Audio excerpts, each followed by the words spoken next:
Welcome to A Moment of Bach, where we take our favorite moments from the composer's vast musical output, just a minute's worth or even a few seconds, and show you why we think they are remarkable. We are your hosts, Christian and Alex Giebert. Today's moment that Alex has chosen is from the cantata Ich elender Mensch, wer wird mich erlösen? BWV 48.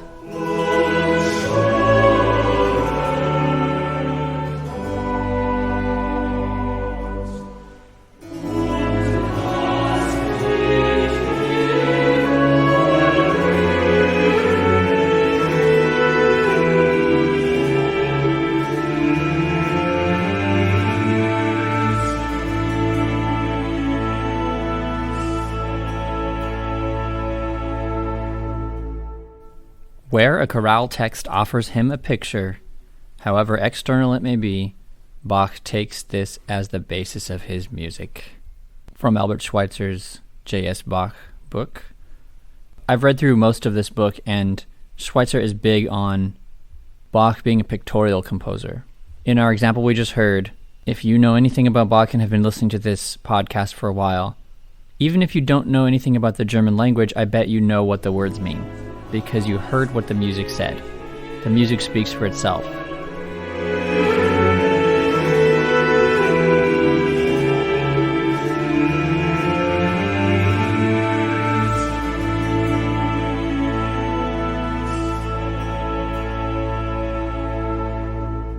We are in the season of Lent, and I felt that this cantata was perfect for that. Now, this particular cantata was not written for the season of Lent itself, but the text is, well, you'll see, it really works well for Lent.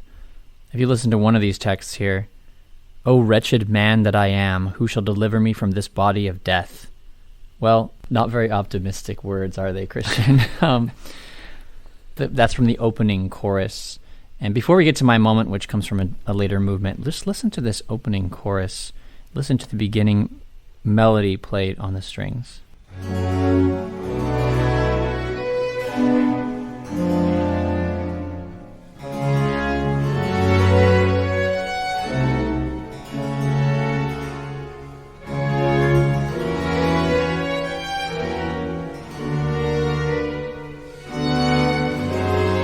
Is always the case with Bach that the opening instrumental melody sets the tone. It's never going to trick you and go into something completely different right after the instrumental. Like, that is the tone.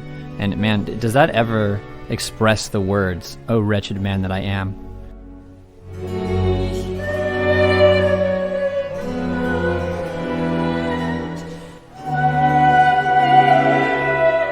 And as you just heard when the voices entered, there was some even more dissonant harmony happening under that. But I just want to focus on this violin line because I think it's just Bach's exquisite melodic writing. He was just an endless well of these beautiful melodies. But this is simple. This is good because of its simplicity. So we start with this da-da-da-da-dum thing, these kind of sighing motives, and then they float up to a sort of plaintive note before they fall down sadly. Dum, da, da, da, dum, ba, like that.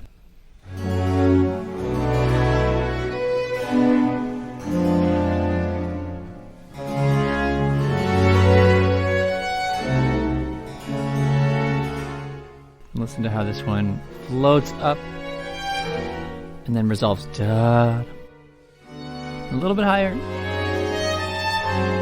and then resolves. And the bass happening here is just these sort of plodding figures playing on beats 1 and 3, every measure. I'm trying to think of an adjective here. The adjective I would give is dread.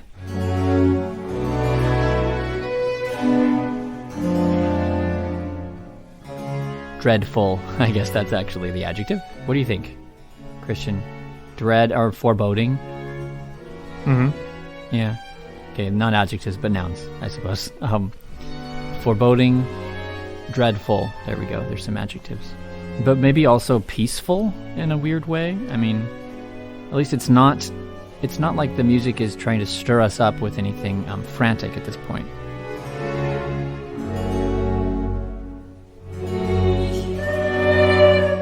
So everything starts with the text for Bach. So Christian, you and I are both church music directors, and anybody who knows church music directing and creating a church service, part of the job is to basically set the mood, right? And usually what you're given is a set of texts, or maybe it's just one text, depending on what you're doing with your church. If it's a more traditional layout, you've probably got a set of lectionary texts, which are scheduled Bible readings, basically, for the day. And you need to pick music that fits with those, or you need to pick music that fits with whatever the theme of your service is in general. And the music needs to perfectly encapsulate that if you're going to do your job well. So let's say the service is during Lent, and we're talking about Jesus being led away to the cross to his ultimate death. It would not be appropriate for us to sing Jesus Christ is risen today, a wonderful Easter hymn. Not the right time, right? Yeah, it's kind of literally incorrect information in the title there. Yes. But it's not just obvious mistakes like that. It's also, there are also little thematic things that you can get right or get wrong when you're choosing music. And it also has to do with how you set it, how you set the music. And with Bach, this text was before him for this day. And he was going to set out to perfectly encapsulate that into a piece of music, into an instrumental introduction before we even got to the text song, to put that affect into the hearer's mind.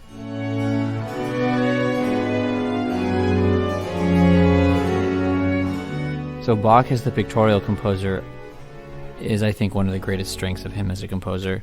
Because he was so good at melody, then you get something beautiful like this. But then in the chorale movements, where he's just setting a simple hymn tune which already existed, since he doesn't have to create the melody, he has a different challenge ahead of him, and that challenge is to set the harmony of the melody into something that makes sense for the text, even though it doesn't always seem like it works. So a good example of this is some of the best hymns that we have in our Lutheran tradition today are hymns in which the character of the old melody coincidentally still tends to work with the character of the text that we have today. Would you say, Christian? Mm-hmm. So there's some hymns that don't work this way because back in the day when they were composed, maybe in the 1500s or whatever, we wouldn't have thought of that minor key that was used or whatever as being so sad. And now those hymns just feel like they don't fit a happy text. There are some versions of that still today, and those are the ones that aren't really as popular. But something like what you talked about last week, Christian, O Morning Star, How Fair and Bright, that's a glorious melody. And the melodic beauty of that melody still brings us to the same sense of ecstasy today. I think I'm going to make a broad statement here. You can tell me if you think I'm wrong about this. I think that the Baroque era right around here is when Western music started to solidify into what it is today in terms of melodic feeling and what that means emotionally. In other words, if Bach wrote this music to sound this way, angsty and full of pain, then we still feel that listening to it now. I mean, this could be, I could be wrong about this, but this could be more subjective than I'm giving it credit for, and maybe it's just because we know Bach that I feel this way about. Mm-hmm. But I think that most people who understand any Western music, even if they aren't churchgoers, would hear this and be like, "Oh, this is sad and dreadful," right? Yes, I think Western music-wise, I admit that it's kind of particular to Western music. I'd say it happens a little bit earlier than Bach's time, probably more near the beginning of the Baroque era. There's some stuff by Henry Purcell that's that's true, bang on to what you would emotionally feel. But yes, that's true. And but wouldn't you say that in Luther's day, for example, some of that stuff, it's a little more nebulous. Yes, there were still major and minor feels, although everything was a lot more modal. But yeah, that was in a different time. I think that's what it is. Before 1600. When you go from modal to tonal, I think that's when that happens. But it's interesting to me that when we went from that has really just stuck with us. Well, it's actually, I think, Alex, because of tonal harmony, not because of melody. So actually, I got my cause and effect mixed up. Maybe is what it is. I think it is. It has more to do with the harmony. It's sort of like how it's a little confusing of a thing to realize that chords were invented second and polyphony was first. That's just such a weird thing to take in. But if you follow the slow churn of music history, that is true. So also is true that the development of harmony, the new technology of the major and minor tonal system, that emerged around 1600 and solidified into the 1600s, and by 1700 was totally standard, is what generates the affect, the range of different emotion, Right. which from which the melodies flow naturally, I think. And if you're thinking to yourself, I don't know, I could think of just a melody right now, you know, I bet that it was tonal, you know, I bet it was major or minor. If you're just thinking of something off the top of your head, that's how ubiquitous that system is now to our ears. It is. Melody and harmony coexist, right, in the context of tonality for us, and that means something is in a key, and most likely it's major or minor, at least on balance. And before major and minor were really thought of like that, and there were more modes, and some of them were like kind of in between major and minor. I can't stress this enough when I talk about this, because people think that there used to be more modes and now we don't use a lot of modes, and that's objectively worse or something. I can't stress enough that harmony as we know it right now is only possible because composers of the like early Baroque or so era settled on using actual tonality, like functional tonality, instead of just modes, and that gave them actually more freedom to work within that space. Yeah, they did not see it as a constriction. What it resulted in was functional music, right? Functional chords, functional harmony underneath the music. It resulted in it was a huge deal in music, you know. Mm-hmm. And as the centuries went on into the 19th century, but also the whole 18th century, and even in Bach's time, there emerged the concept of harmonic progression. And chords can move in one direction, and chords don't just get picked for random color, and their sequences are not cyclical and circular, and kind of like we use today. We use like 4 chord sequences for their particular repetitive strength. Right. But that's not, I'm not saying that's either good or bad. I'm just saying in classical music, it does not work that way. The harmony is part of the storytelling device, and it moves us forward through time. And you can't reverse the order of the chords. In most cases, it doesn't work. Sometimes you can have a symmetrical chord progression, you know. True. Yep. If you flip that around, it would sound the same because it's just the 3. First, second, first again. But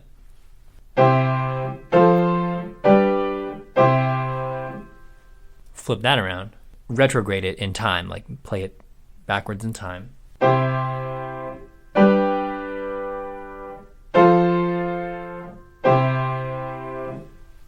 It's like a pop music progression. Yeah, it suddenly did not sound classical anymore. That's because in classical music, some chords must be followed by certain other chords.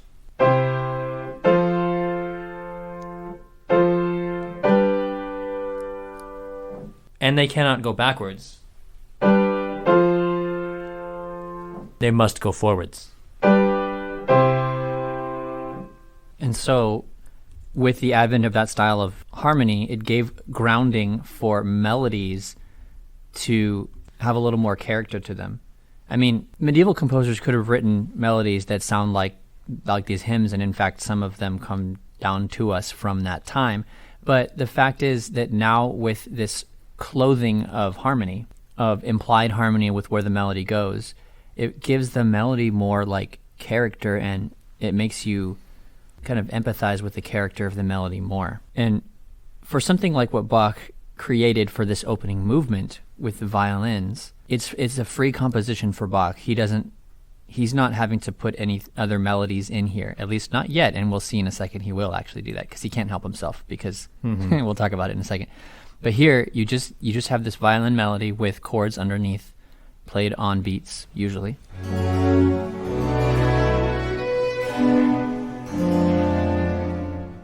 And that's what you get from Bach. The melody, every shape of these little melodies here is the same. It comes up to this little light top note as if to try to climb up out of the depths.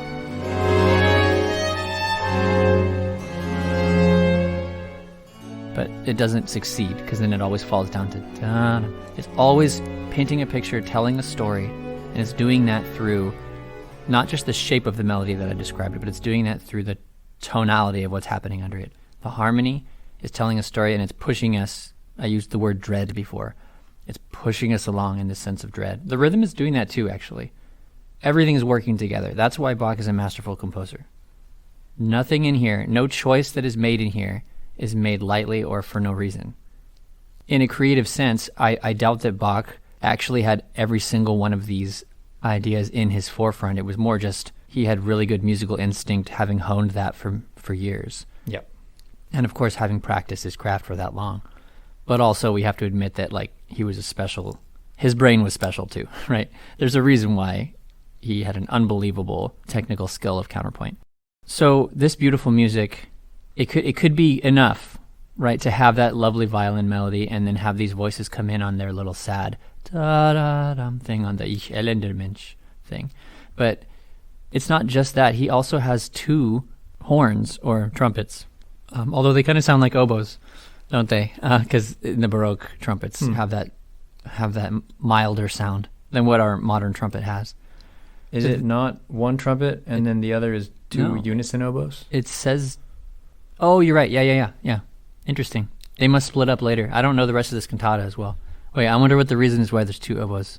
I'm curious now. No, because one of the arias is a regular oboe solo. I mean, maybe he just specified that because he really wanted balance. That balance, yeah. You don't see that all that often. That's cool. That's interesting.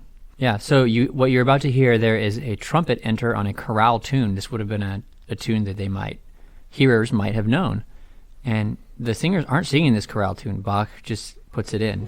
You hear that, and then you hear oboes playing it again in a canon, a different pitch.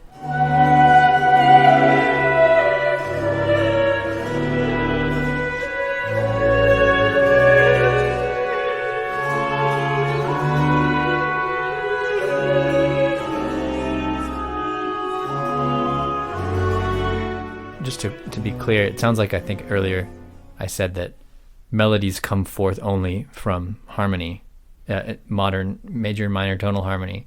Of course, that's not always true. There's plenty of old melodies that work in modern harmony. And here's the example. Mm-hmm.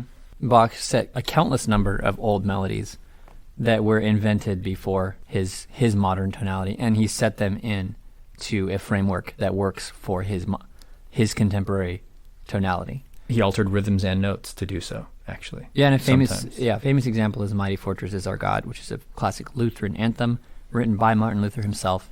And the rhythm of that is completely changed by Bach. But here, the thing I love about this is that it's just like he can't even help himself. He's got to put the chorales in there, and not only just one, but 2. Like he puts the same one in canon. Yeah, it's so good. And we were talking about this before we started recording. Like, what other composer would do this? This is such a Bach thing. It's so much effort to make that work because you have to follow the rules of counterpoint so carefully, and it's in the background. A lot of the times, our ears are drawn to the singing, but it serves the affect, right? It serves everything. Mm-hmm. Like, he doesn't make these choices for no reason. That's what's fascinating to me about the difference between this and the keyboard works, where he's able to kind of just let loose and do his own thing. Those are cool for a different reason for that. But this, it's like he does this because this is what this cantata is about. This is not an abstract piece of art. Right? No, and actually, contrapuntally, those snippets of the old chorale melody, what we might call, like building something around this, we might call that cantus firmus, the strong melody that everything else is built around. Those are like the tree that the treehouse is built around. Like those are the parts that can't move, especially since he set 2 of them in canon. It's like 2 trees that are really close to each other. And Bach said, if I plant these 2 trees right next to each other in just this way, this is just exactly what they will look like. And I can have some flexibility to build around them. But then when you listen to it, it doesn't come across that way at all. It's so organic, the treehouse itself. It almost seems like it was always there. But then you look inside and there's 2 trees there. And they had to be made first. Mm-hmm.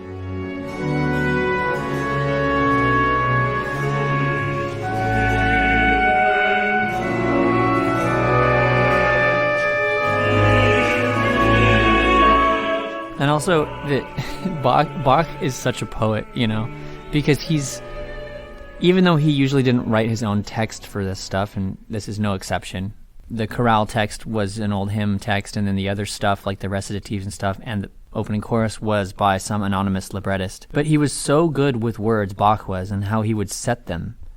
I mean, there's an endless well of discovery here. Like, check this out. We already said the chorus, the words that were sung here are, "O wretched man that I am, ich elender Mensch," right? And then it's, "Who shall deliver me from the body of this death?" That's it. There's 7.5 or 8 minutes long of this opening chorus filled with dread, and those are the only words spoken. "O wretched man that I am, who shall deliver me from this body of death?" But there's a clue, and that is the chorale that we heard from the trumpets and the oboes. That is a melody that people would know, and if they knew it, they knew what the text was. And the text, we actually will hear that later in this very cantata, so Bach does give it to us later in case we didn't know it. But the text is this: "Lord Jesus Christ, my only comfort, to thee will I turn." That's the answer to the question. Mm-hmm. That's it.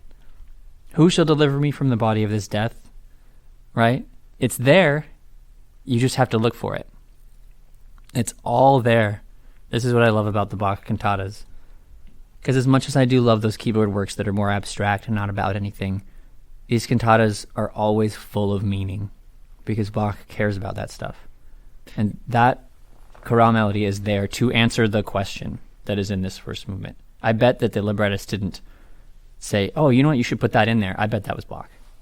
You know, Alex, the idea of something unfolding slowly, narratively, in a piece of music like this, composers 100 years after Bach took, 50 years even, after Bach started taking great pains to devise this whole system of doing this symphonically, right? And stretching things out into what we now call sonata form in order to tell a story with different themes and maybe even like have some sort of beautiful result at the end that's a little bit different than the sum of its parts, and a progression that seems like it was inevitable to go there. But it's all very abstract and honestly easily missable by today's ears. Yeah.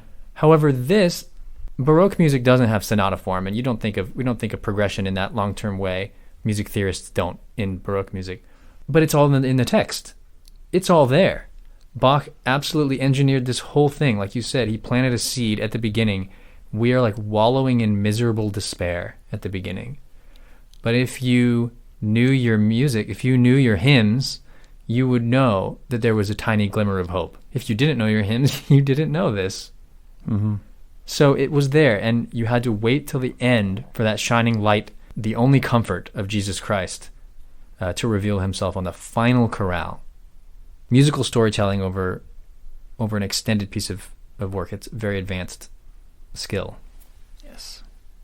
And even though that is an amazing moment and an amazing hidden gem in the first movement, which, like I said, leads to the chorale melody from the 7th movement, it still is not my moment for the day, and that is how we will end this episode.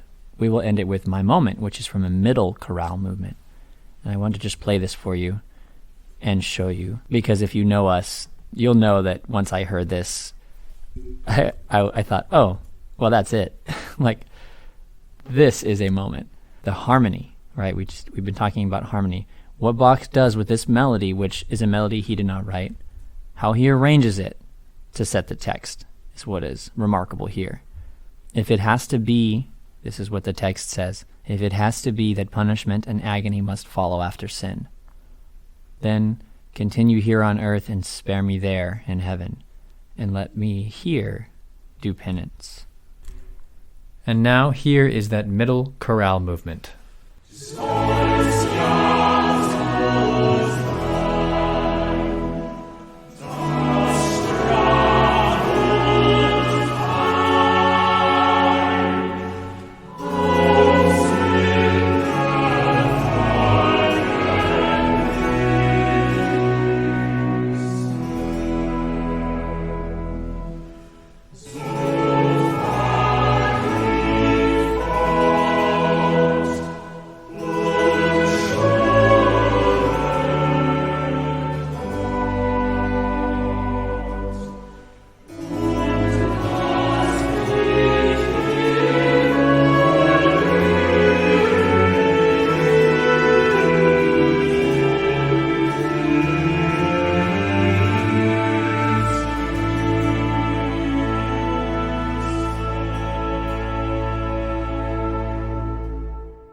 If this introduction to a musical moment has inspired you to hear the rest of this piece, please see the link in the episode description to see the performance of Ich elender Mensch by the Netherlands Bach Society.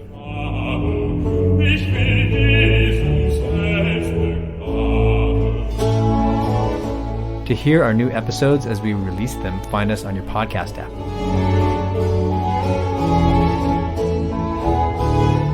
Okay, Christian, what moment are we going to talk about in next week's episode?